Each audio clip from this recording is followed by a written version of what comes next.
Hello, this is Rosie Amador. I'm a voiceover artist and proud Women on Fire member.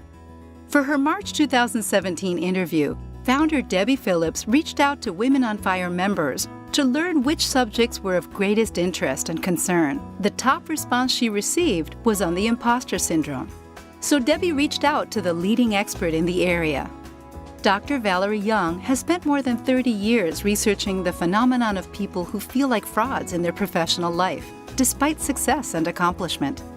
In this enlightening conversation, Dr. Young discusses types of people most prone to intense self-doubt, tips for parents to raise confident children, and practical strategies for overcoming these harmful thought patterns.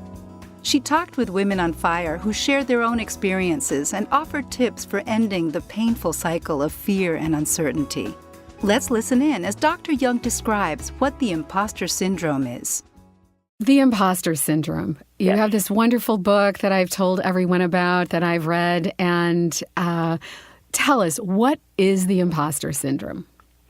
The shorthand way to explain it, Debbie, is to tell you that Mike Myers says he is still waiting for the no-talent police to come and arrest him. People who feel like imposters have a really difficult time really internalizing and owning their accomplishments.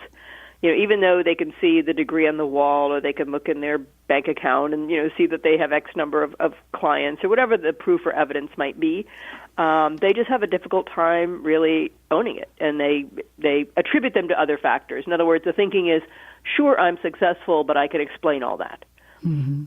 I've been lucky, timing, a friend helped me, I had connections, or I hear a lot from women, they just like me. That's why they're saying my work is good, or my talk was good, or whatever it might be. Mm-hmm. How pervasive is this, and is it limited to one gender? It's not limited to one gender. It's actually one of the very few psychological issues where psychologists first thought it was specific to one gender, in this case women, and then it was very quickly determined that there are a lot of men who also feel this way. In terms of the numbers, it's often quoted because there was someone who did some research back in the 80s that found that up to 70% of high-achieving people have these feelings. To hear the rest of this interview, join the Women on Fire monthly membership today. You will become part of what New York Times best-selling author Marianne Williamson calls the ultimate You Go Girl community for inspiration and support.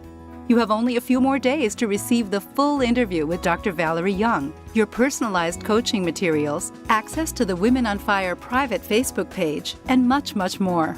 Join us today at womenonfire.com/membership. We can't wait to meet you.